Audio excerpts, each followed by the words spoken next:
What's going on, Colts Nation? I appreciate you joining me for another video where in this one we're going to talk a little bit about a conversation I didn't expect to have because I thought this situation was done.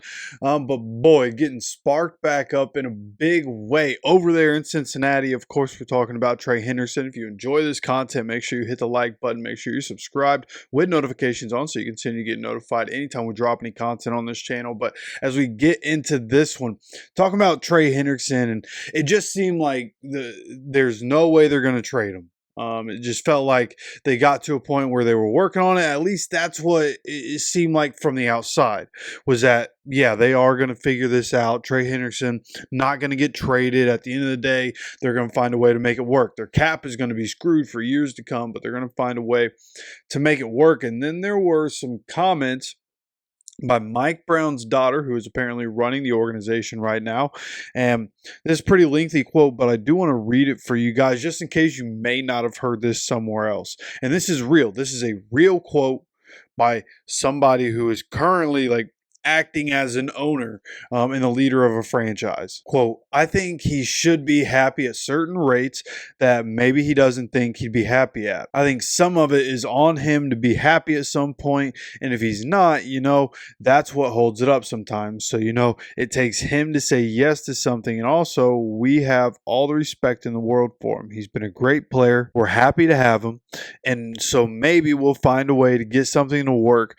We're just gonna have to see where it goes." And then Trey Henderson next day, right, goes on the Pat McAfee show, and he has an appearance there where, and as we just sit here and go through all these, he's saying, "When I say that communication has been poor, I mean that it's been here and there." So he kind of talked about during that interview on the Pat McAfee show about how it's been months really since he heard from the Bengals, since they haven't communicated at all with his agent over the last couple of months. So seemingly things breaking down in this Trey Henderson situation, which as a team that was hoping to get Trey Henderson, exactly what you'd hope. Now, there's some more stuff that makes this a very interesting situation. Right, we've kind of speculated here on this channel what the number might be 35, 36 million.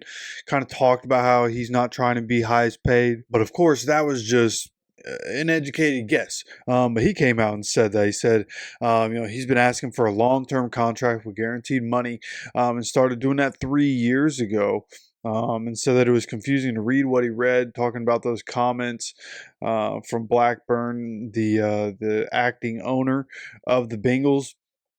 And again, with everything breaking down on that side and him not coming to terms on a deal, and seemingly feels like they're really not that close. The Bengals obviously think he should be happy with what they've offered, and what he said was, quote, "I don't want to play for incentives that are out of my control, and I don't want to play for a short-term contract." So, and he talked about he wants a 4 to 5 year contract. He wants to know him and his wife are going to be somewhere. They're going to be able to start a family somewhere. That was something that he talked about in that interview on the Pat McAfee show, and not wanting to play for incentives that are out of his control at this point in his career. Try to get as much money out of his contract as possible.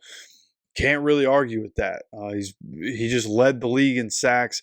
He's been one of the best players in the NFL at his positions, especially for most of his career. Even when he was with the Saints and he was getting overshadowed by somebody on his own team in Cam Jordan, because he's had a phenomenal career. And then Trey Henderson leaves and just continues to get better over time. So I think Trey Henderson continues to be in a position of power where he has he holds a lot of weight in this situation. You look at the Bengals, I feel like they just continue to lose some negotiation power as time continues to go. And the asking price at first was ridiculous for Trey Henderson. And I got to imagine with everything that's happening, we're starting to get to a point where I really feel like the Bengals are going to get to a point where it's like, hey, it's just, we're not going to be able to come to terms on a contract. Somebody else is willing to pay him the contract he wants and do the contract the way that he's going to want it. So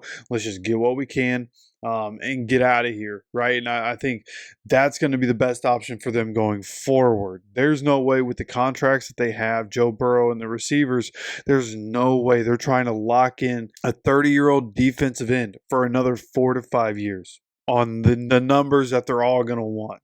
There's no way that the Bengals are trying to do that. If they do, then, I mean, okay, they're not really going to be an issue for teams in the AFC for the foreseeable future, in my opinion, if they do that. But nonetheless, of course, some bias here. But I think Trey Hendrickson, the number for him, right, his contract seems very doable in terms of what players are making, what you have to pay to get a premium player at that position. And that's maybe the second most or third most important position on the football field. What you're going to have to pay for that player and what he's going to be able to give you is, I think it works out. I think the scale is balanced there. So I think he's worth it. There are a lot of people that don't believe that.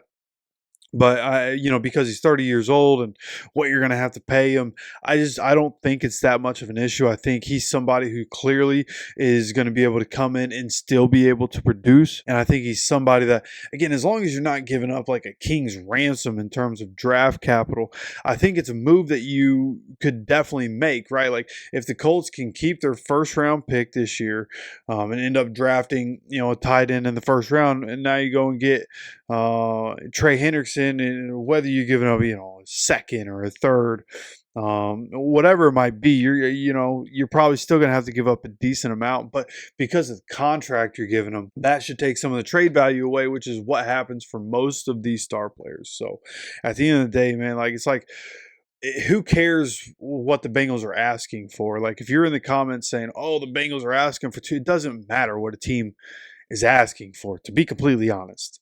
It just matters what a team is willing to give up. And at the end of the day, if you're not going to sign this guy and he's going to sit out 2025 anyways, and you're not going to reap the benefits, you might as well get what you can get for him. So, and that's where most teams end up getting.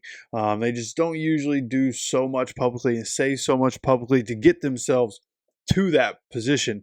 But here we are, the Bengals continuing as a try to be different in the business front in the NFL, trying to become more modern in the way they operate their business. They're making some mistakes along the way.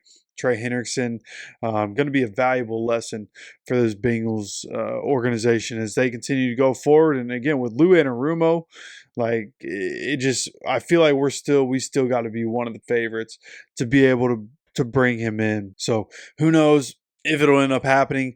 The last that I heard, the Colts were one of the teams that were still in on being able to bring in Trey Hendrickson. So we'll see what's able to happen. Does Lou Anarumo have the kind of influence where Chris Ballard is going to say, "Hey, if this is what you really want, we got to make it work this year. Let's go get your guy." We'll see what happens. How urgent is the need to be great for Chris Ballard? Is he willing to take a shot in the dark, give away future assets to make it work this year with a guy like Trey Hendrickson on the roster? We'll see what happens. If there's any news, anything changes in this situation, we'll continue to update that here on this channel and continue to have more content through this off season. So again, if you enjoy the content, make sure you hit that like button and make sure you're subscribed with notifications on so you continue to get notified anytime there's any content dropping on this channel. Of course, appreciate you stopping by for another video.